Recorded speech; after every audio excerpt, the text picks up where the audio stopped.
Muito bem, hoje tivemos finalmente a abertura do julgamento ou da análise da representação feita pelo Corregedor-Geral, Corregedor Nacional do Conselho Nacional do Ministério Público, que é aquele órgão que regula a atividade do Ministério Público, né, possíveis violações de conduta por parte de procuradores, promotores e afins. Então, o Corregedor Nacional apresentou uma representação, ou representou contra 11 procuradores e ex-integrantes da Lava Jato do Rio de Janeiro, sob a acusação de que eles teriam violado sigilo dos autos referentes à denúncia contra o Romero Jucá, né, o Edson Lobão, Michel Temer e outros dessa turma do MDB que assaltaram lá a Angra 3, né, as obras civis de Angra 3, né, desviaram ali grana, propina e etc. Então eles foram denunciados, o Ministério Público Federal, como faz sempre, publicou no seu site, a denúncia. Aí, malandramente, os senadores, à sua defesa, resolveram acionar o CNMP, alegando que houve um vazamento, é a primeira vez que se acusa o Ministério Público de vazamento oficial de dados, né? Vazamento, de ter vazado, então, os dados do inquérito por meio da publicação da denúncia. É óbvio que essa tese não para em pé, né? Nós tivemos aqui no programa o Fábio Medina Osório, que é ex-AGU do Temer, hoje advogado, que está defendendo essa tese lá no CNMP. Eu tenho a minha posição, que é claramente contrária a essa tese.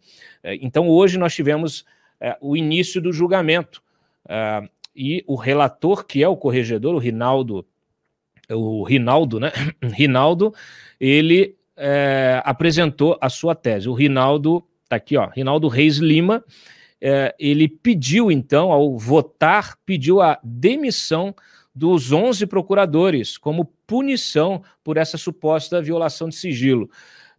Tem o VT, né, Freitas? Solta o VT, por favor.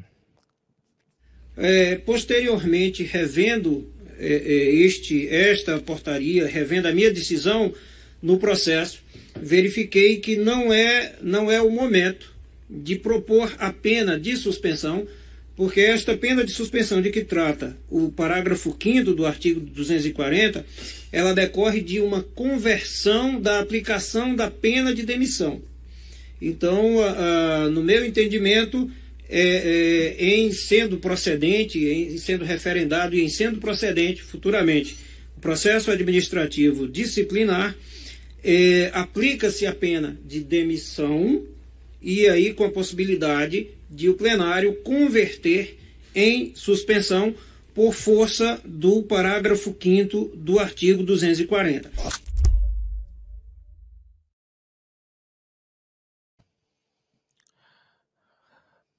É uma punição inédita, né, baseada nessa tese furada.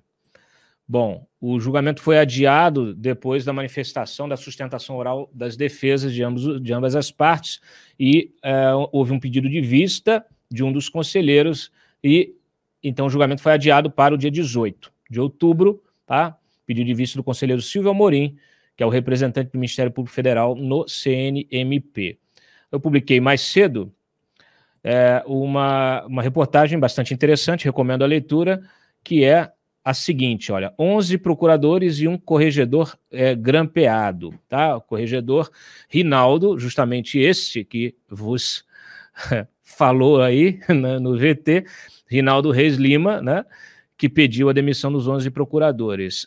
3 anos antes dele virar corregedor, e ele já, em 2017, já havia se tornado membro auxiliar da corregedoria do CNMP, e em 2019 virou corregedor-geral, quer dizer, apenas 3 anos antes, ou 1 ano antes dele passar a integrar o time da corregedoria, ele teve o seu nome envolvido num escândalo político lá no Rio Grande do Norte, quando ele era procurador-geral de Justiça, na Operação Dama de Espadas, que prendeu Rita das Mercês, a então poderosa procuradora-geral da Assembleia Legislativa. Ela foi denunciada por integrar um esquema que teria desviado 5,5 milhões dos cofres do Legislativo local.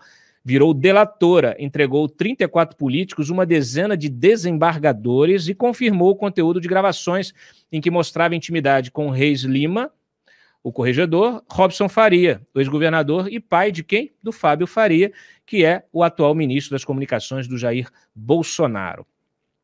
Nessas gravações, o procurador-geral era, o então procurador-geral, hoje corregedor, era tratado pelos dois como nosso amigo e, segundo as gravações, atuaria para informar a ambos sobre inquérito sigiloso, que acabaria se desdobrando numa investigação contra o próprio ex-governador, o pai do Fábio, acusado pela dama de espadas, né, a procuradora, de receber um mensalinho de R$100 mil por mês do esquema.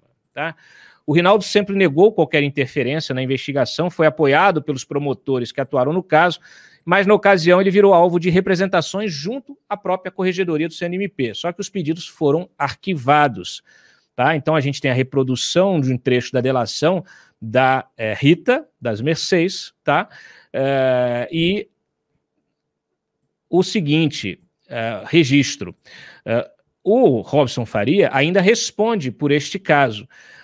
O Rinaldo acabou não sendo alvo de nada disso, mas o Robson passou a responder justamente por ter recebido esse mensalinho. Ele é acusado de crimes de usura, peculato, organização criminosa e lavagem de dinheiro. O caso dele, curiosamente, foi para as mãos do Dias Toffoli, que no dia 21 de junho agora suspendeu liminarmente o processo a pedido da defesa do Robson Faria, sob o argumento de que há vício de origem no inquérito original da dama de espadas.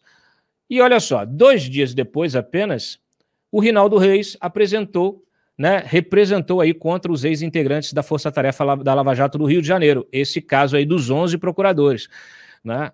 Então, é bom lembrar que os procuradores que são alvos agora do Rinaldo, eles são os mesmos que denunciaram na Operação Esquema S grandes bancas de advocacia por suposto tráfico de influência junto ao STJ e ao TCU, incluindo os advogados de Lula, do Jair Bolsonaro e parentes de ministros e desembargadores.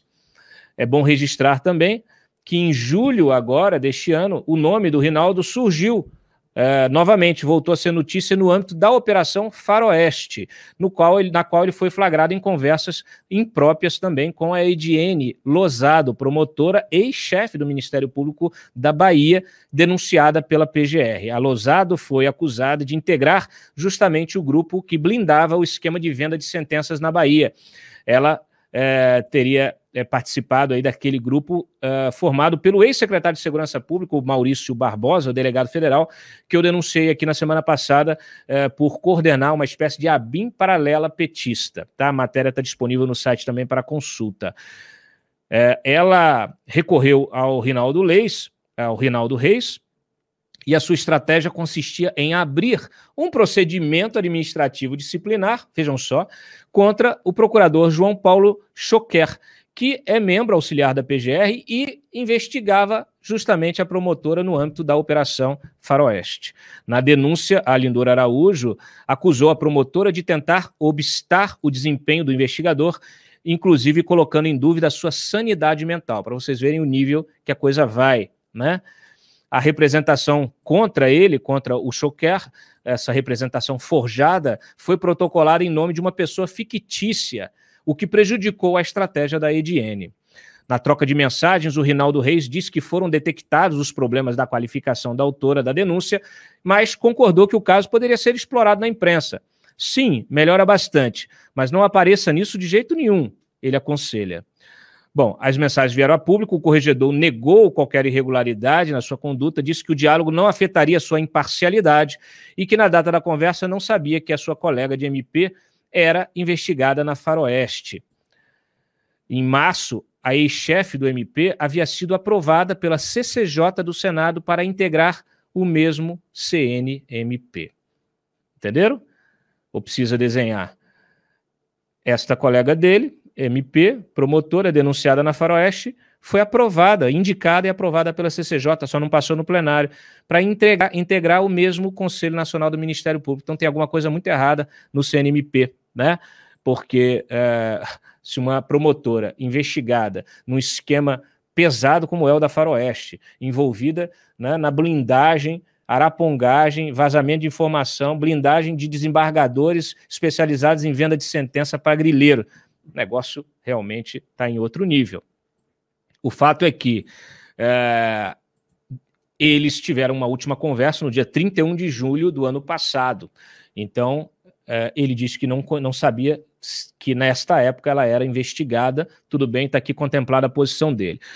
A assessoria do CNMP enviou para nós aqui também um posicionamento que eu vou reproduzir para vocês aqui. Eu estou mandando aqui para o nosso querido Freitas. E a gente já vai encerrar. Ó, põe aí, Freitas, por favor, na tela. Eu vou ler para vocês.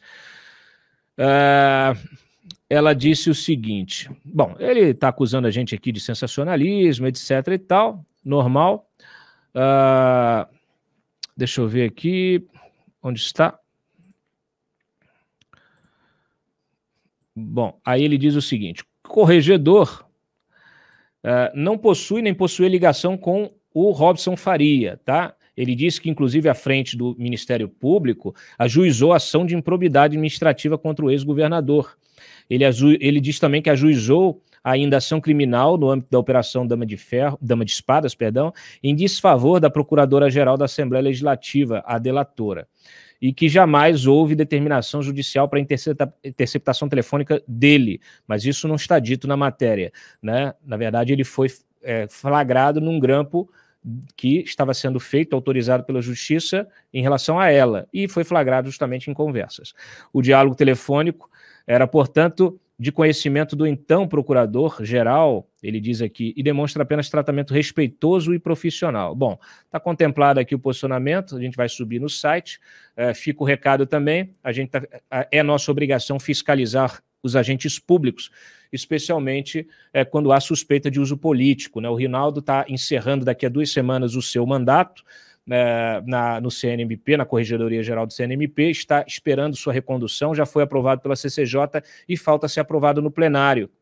E os senadores do MDB, né, inclusive essa turma que está envolvida, né, ex-senadores inclusive, que foram denunciados pela Lava Jato, têm todo o interesse, né, de manter, de aprovar e de abrir esse procedimento administrativo disciplinar contra os seus próprios investigados, os seus próprios investigadores. Então, é disso que se trata, tá? É um jogo pesado, há muitos interesses envolvidos e o nosso papel aqui é tentar destrinchar isso e trazer para a sociedade.